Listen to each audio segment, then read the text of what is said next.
Dan pemirsa, untuk mengetahui bagaimana proses evakuasi dan alasan dua relawan Mercy tetap bertahan di Gaza, saat ini kami sudah tersambung bersama dengan Dr. Sarbini Abdul Murad, Ketua Presidium Mercy Indonesia, dan juga Fikri Rofiul Haq, relawan Mercy yang saat ini masih ada di Gaza, Palestina. Assalamualaikum, selamat siang Dr. Sarbini dan juga Fikri. Selamat siang, warahmatullahi wabarakatuh. Oke, kemarin ini Kementerian Luar Negeri telah berhasil mengevakuasi salah satu WNI yang sebelumnya bersama dengan Fikri dan juga Reza di Gaza, Palestina, yakni Farid. Mungkin saya pertama-tama menuju ke Fikri terlebih dahulu. Fikri, mungkin bisa diceritakan ini gimana sih jalannya proses untuk pada akhirnya Farid bisa keluar dari Gaza, Palestina? Ya, dari awal peperangan kita bertiga masih memutuskan untuk menetap atau stay di jalur Gaza. Dan karena memang situasi yang sangat sulit dan juga kondisi yang sangat tidak kondusif dengan semakin hari, dan setelah kita mengikuti evakuasi dari Rumah Sakit Indonesia pada 22 November lalu, dan kita sampai di jalur Gaza Selatan, kami mengadakan musyawarah kali bertiga, rapat internal, dan kami memang memutuskan atau mengutamakan hak-hak suara masing-masing. Karena dari tim Mercy dan jamaah pun sudah mempersilahkan kalau ada yang mau pulang silakan. Dan memang keputusan kami, saya dan Mas Reza akan tetap stay, dan Mas Farid memutuskan untuk beliau mengikuti evakuasi dari pemerintah. Dan setelah itu kita langsung kontekan dengan KBRI dan Kemenlu Indonesia, yang KBRI yang ada di Kairo, bahwa kita mengajukan nama Farid Zanjabil Al-Ayyubi untuk mengikuti evakuasi dari pemerintah Indonesia. Dan setelah berminggu-minggu, pada Sabtu lalu akhirnya nama Farid Zanjabil Al-Ayyubi keluar, dan beliau bisa ke Rafah dan bisa keluar dari jalur Gaza. Oke. Fikri, untuk kondisi terkini di sana seperti apa? Karena kita tahu agresi makin gencar dilancarkan dan sepertinya rakyat Palestina ini semakin tersudut.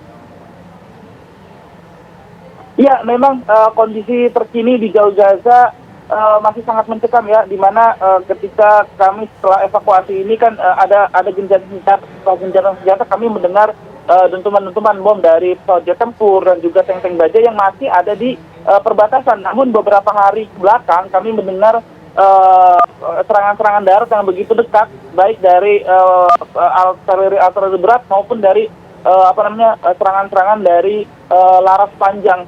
Sehingga saat ini memang di kota Khan Yunis sudah menjadi salah satu target perang darat dari Zionis Israel, dan kemungkinan mereka memang sudah memasuki kota Khan Yunis, dan saat ini memang mereka sedang perang antar pejuang Palestina dan juga pihak Zionis Israel.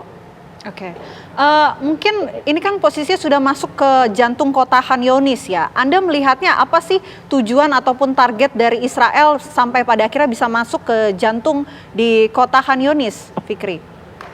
Ya, mereka memang dari gencatan senjata mereka mengatakan bahwa kami akan melanjutkan serangan setelah gencatan senjata, dan kami akan membuat jalur Gaza bagian selatan seperti jalur Gaza Utara yang mereka lakukan saat ini. Memang jalur Gaza Utara sudah porak-poranda dan sudah banyak sekali kejahatan, entah itu penculikan, pembunuhan, dan terlebih sniper membunuh anak bayi, ibu-ibu hamil dan segala macam. Dan mereka ingin membuat jalur Gaza Selatan ini, yang lebih tepatnya di kota Khan Yunis ini, mereka akan buat seperti jalur Gaza Utara, sehingga memang mereka menyerang serangan-serangan darat seperti yang diserang oleh di Gaza Utara sendiri, begitu. Baik, mungkin saat ini saya mau ke Dr. Sarbini. Dokter, untuk kondisi dan juga cara di akhirnya Farid bisa pulang ke Indonesia ini sejauh ini sudah seperti apa dan jalannya seperti apa, ini mungkin bisa diinformasikan.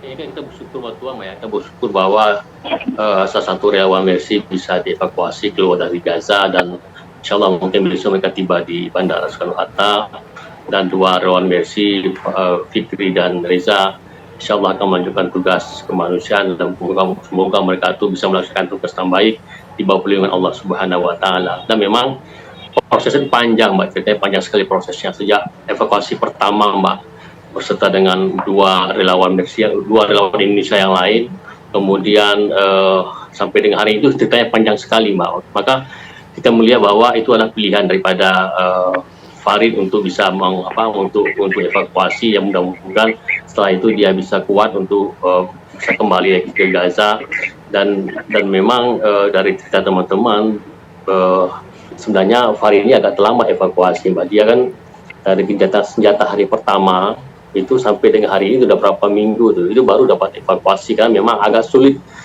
proses untuk bisa keluar dari Gaza ke luar dari Gaza ya. Memang ketika pemerintah Mesir telah memasukkan nama Farid sebagai salah satu orang yang akan dievakuasi beserta dengan WNA dan korban yang lain, maka pihak Israel belum memberikan izin, jadi sehingga mereka itu agak terkatung-katung untuk lama tuh Farid di Khan Yunis, dan dia juga pernah menghubungi kami untuk bisa mengupayakan lah ada mobil ambulan internasional yang bisa membawa beliau dari Khan Yunis ke Khan Yunis ke Rafah, khusus ke Rafah itu. Jadi kalau sampai dari Rafah dan di perbatasan itu lebih aman ya, Mbak. Tapi dari Khan Yunis ke Rafah ini sangat berisiko. Maka Farid lama untuk evakuasi karena memang izin daripada Israel belum dia dapat. Oke. Saat ini berarti posisi dari Farid berada di mana, Pak? Dan kapan rencananya akan dievakuasi kembali ke Indonesia? Sekarang Farid lagi di Kairo, Mbak. Kemungkinan di Kedutaan Besar ya, Kedutaan Besar. Mungkin insya Allah menurut dari info dari Kemlu tanggal 12 insya Allah sudah sampai di Jakarta. Oke, Dr. Sarbini, mungkin hambatannya atau kendala ketika akan mengevakuasi relawan Mercy ini Farid khususnya dari Gaza Palestina sampai akhirnya sudah sampai di Kairo. Sebelumnya ini apa? Karena tadi dokter katakan bahwa cukup panjang alurnya. Iya benar, Mbak, itu kan awal proses itu kan dari serangan awal ya, kita tanggal 10 Oktober itu sudah ada informasi dari pihak Kemlu untuk mengevakuasi warga negara Indonesia baik ada di Gaza maupun ada di tepi barat maupun ada yang ada di Israel. Itu memang sudah di warning oleh Kemlu sehingga warga negara Indonesia yang ada terutama yang ada di Gaza untuk bisa mengambil sikap yang cepat untuk evakuasi karena perang ini akan sangat panjang dan akan meluas. Jadi ketika itu memang kita masih belum memutuskan untuk bisa keluar, karena memang ini bagian dari tanggung jawab kemanusiaan kita untuk membantu warga Gaza, terutama yang ada di sekitar rumah sakit Indonesia. Memang ketika itu kami beserta dengan para relawan itu sudah memutuskan bahwa mereka harus tetap tinggal di sana karena memang ketika itu memang bantuan-bantuan sangat-sangat dibutuhkan oleh pasien, oleh warga yang ada di sekitar itu dan ketiga relawan kita ini bisa cepat untuk bisa membantu, cepat bisa untuk menyampaikan apa-apa yang memang dibutuhkan oleh rumah sakit ketika itu. Maka karena sangat dibutuhkan ketika relawan itu di rumah sakit, maka kita tidak memutuskan mereka untuk bisa evakuasi ke luar daripada Gaza. Tapi setelah mereka evakuasi dari rumah sakit dan memang diberi kesempatan kedua, maka kita mungkin salah satu dari mereka berunding dan Farid yang memutuskan untuk bisa evakuasi karena memang cerita ini masih panjang ya, Mbak. Cerita perang di Gaza masih panjang dan sangat membutuhkan perhatian bantuan dari kita semua. Dan alhamdulillah dengan ada 2 relawan kita yang tersisa sekarang di Gaza ini, maka proses-proses bantuan ini bisa kita lakukan walaupun ini masih terbatas segmental di sekitar Khan Yunis dan mungkin sedikit ke Rafah karena memang di utara ini kan sudah diblok sama Israel, itu tidak bisa ada orang maupun barang yang datang atau yang mendistribusikan sampai dengan ke utara. Oke, proses bantuan kemanusiaan masih terus dilanjutkan oleh Indonesia, diwakilkan oleh Fikri dan juga Reza yang saat ini masih berada di Gaza, Palestina. Saya mau kembali ke Fikri. Fikri, mungkin selain relawan Indonesia yang ada di sana, Anda dan juga Reza, ada relawan dari negara-negara mana dan bagaimana sebetulnya kondisinya di sana? Iya, kalau yang saya lihat memang karena kami tidak bisa bebas ya keluar dari tempat kami berada, ditambah dengan situasi yang sangat mencekam di kota Khan Yunis terkhususnya, sehingga kami sebenarnya tidak melihat relawan-relawan, namun ya, diperkirakan memang ketika nama Farid itu keluar, ketika nama Farid keluar ternyata banyak juga warga asing yang memang saat itu tercantum di di nama-nama tersebut. Kebanyakan mereka adalah warga Brazil dan juga Amerika. Dan ternyata memang masih banyak juga sih warga asing yang ada di jalur Gaza, baik itu dari relawan kemanusiaan atau relawan dokter ataupun dari jurnalis. Memang masih sangat banyak.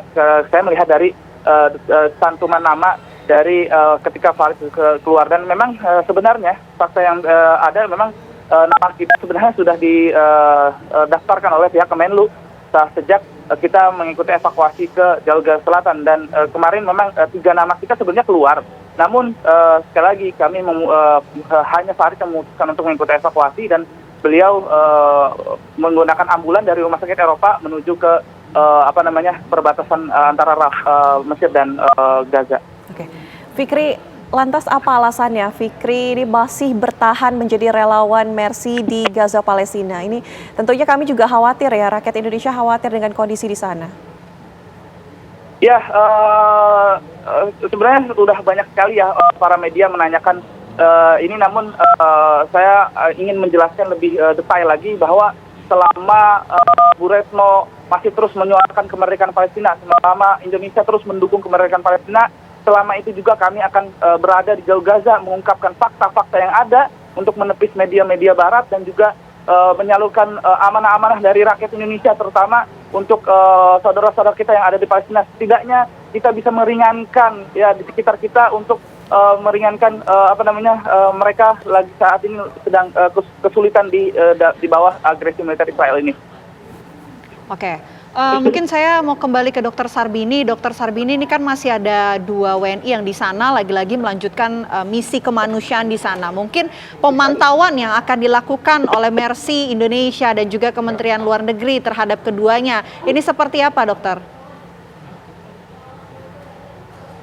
Ya pasti nggak bebas ya, nggak sebebas misalnya di tempat-tempat yang lain ya Mbak. Tapi memang teman-teman dari relawan kita ini selalu memberikan informasi kepada kita, baik WA atau telepon, sehingga kami bisa memberikan masukan-masukan kepada mereka apa yang mereka harus lakukan atau apa yang tidak boleh dilakukan, atau mereka harus melakukan improvisasi karena memang kondisi hari ini sangat mencekam sekali, karena memang Israel sudah mencoba untuk melakukan pelagang perang di selatan.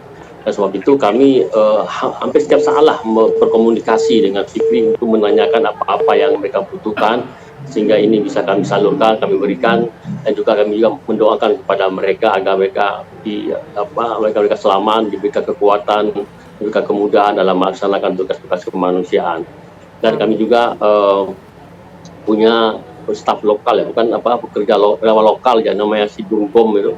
Dan dia sangat setia juga mendampingi teman-teman yang ada di sana, hingga menjadi partner yang loyal untuk bisa membantu membantu pengungsi-pengungsi atau korban-korban yang terjadi di Khan Yunis, yang sangat khusus di Khan Yunis. Baik. Terima kasih Dr. Sarbini Abdul Murad, Ketua Presidium Mercy Indonesia, dan juga Fikri Rafiul Haq, relawan Mercy di Gaza, sudah bergabung sama kami di Apa Kabar Indonesia Siang. Tetap jaga kesehatan dan keselamatan. Selamat siang. Assalamualaikum. Dan pemirsa, usai jeda Apa Kabar Indonesia Siang akan kembali untuk Anda sesaat lagi.